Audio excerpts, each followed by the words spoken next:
What can go wrong? Just play the game. You know what, I've just realised January's coming up. What if they sell another member of Left 5 Stars? Oh, I can't believe I got injured again.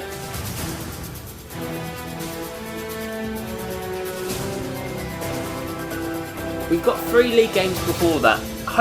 4 even. Hopefully we can win them all and keep this title race somewhat alive, but I think it's going to be difficult. But we'll be back next time, as long as we don't get injured again, which at this point I just can't promise.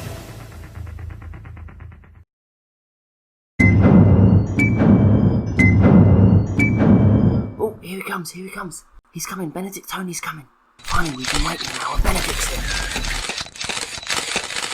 Thank you so much to everyone for joining me today. First and foremost, I just want to say I won't be answering any questions about football, about Monaco, about anything like that. I'm here to read a statement, tell my story of the last few months' time, and just confirm some rumours that are flying around. I suppose the best place to start is probably at the beginning, transfer deadline day.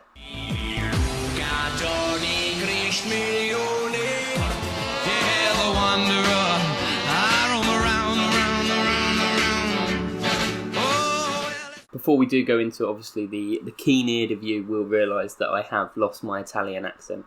This is just through living in Monaco, England, Saudi Arabia and Italy. My natural dialect has grown to this, that of a southern English man-child, so please do understand that. Obviously, transfer deadline day this year was on a Saturday, which meant we did have a game against Stade de Reims. It was comfortable, it was fine, it was my return from injury. I scored possibly one of the best goals of my career. My good friend Poirot grabbed a goal, but I noticed something was wrong. I was playing tepidly. I felt injured even though I wasn't, and then I think the opposition noticed this and they began to kick out at me, and it was a nasty tackle, but I managed to stay on the pitch. I wasn't running too much, but I still felt healthy, and we proceeded with a 2-0 win.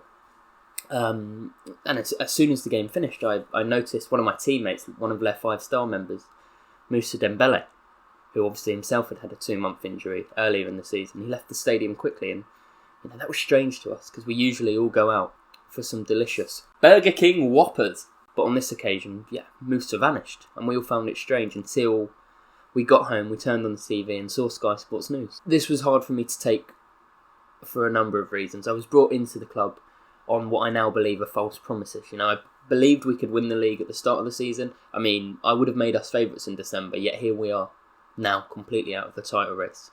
Moussa Dembele being sold is the second of Left 5 Stars who have left the club since I've been here.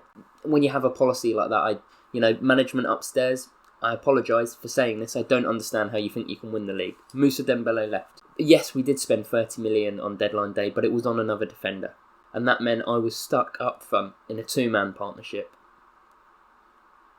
with Goober Gobbles. And he's a player I respect. He's a player I've never had a problem with before. Put your foot on it. He's a piss take, isn't he? Oh my god. But he's just not at the level of Moussa Dembele. So the end of January, as you can imagine, was very frustrating. But we'd won the football match. We were still in the title race. We moved on to play an FC Nantes. And this is why I believed a miracle could happen. Because we finally did it. We scored from a corner kick. And I thought, wow. Just wow. Maybe this is going to be our year after all. We were 2-0 up, happy as anything, until they scored. And then in the 92nd minute, I don't know, these expensive defenders, do they have an off switch? Because they certainly seemed like they were turned off. And Nantes made it 2-2. And we were now pretty much out of the title race. We had to win every game for the rest of the season to have a chance. And we moved on to a game against Toulouse, a game which had given us difficulty early in the season, but we'd still managed a 3-0 win. Yet, again, the early pressure from Toulouse meant we went 1-0 down. We pushed for an equaliser and we couldn't quite find it, and then this happened.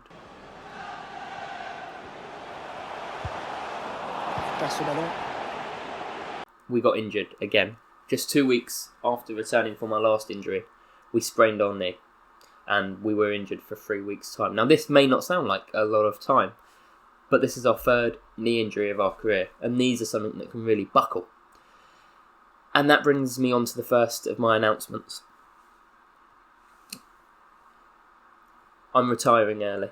What? I don't want to panic you. I'm not retiring today. The day today is March 2026. I'm going to be retiring at the end of the 2030 season.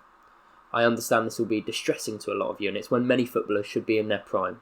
But the injury track record that we already have means I have to do what's best for my family and best for my future. So there will only be 5 more years of my playing career. The second decision, and this is the hardest for me to make, is that I will be withdrawing myself from the 2026 World Cup squad. He must be joking, but your country needs you. I know. It's difficult, but I have to spend the summer rehabbing to make sure we're fit. That is what has to be done. It just has to be done. If we don't do that, we could buckle in the World Cup and the career could be over. I want to give the World Cup our best shot, and in our current condition, it's just not something we can do.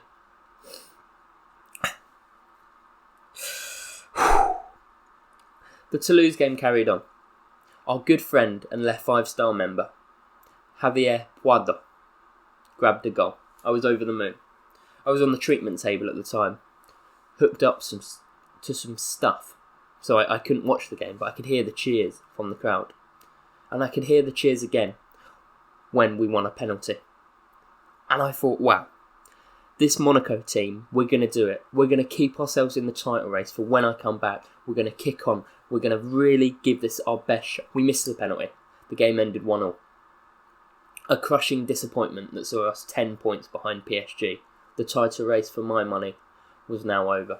Soon after, we played Lyon in the round of 16 of the French Cup, and a 3-2 win was managed. It was one of the most dramatic games I've ever seen in my life. And then we played Lille in the league, and they lost 2-1. I mean, the club are out of strikers, but when you spend that much on defenders, a 2-1 loss to a team like Lille was just not good enough for my money. And I'm incredibly disappointed with my teammates, and it has made me question my position at Monaco to see if I will. Where are you be going, next Benedikt? year. Where are you going? No, I said I'm not answering any questions. I'm just putting statements out there for you all to hear. After the Lille loss, we played Braga in the Europa League, something I was hoping to be able to share with you, and I was unable to. But the team managed a 3-0 win before a league game in which they beat Montpellier 4-0. The second leg against Braga was a 1-0 win. Comfortable, we're through to the next round of the Europa League, the match that I hope you will join us for today. I then made my return in a game against Marseille, but again, I wasn't feeling 100%, and we lost 2-1.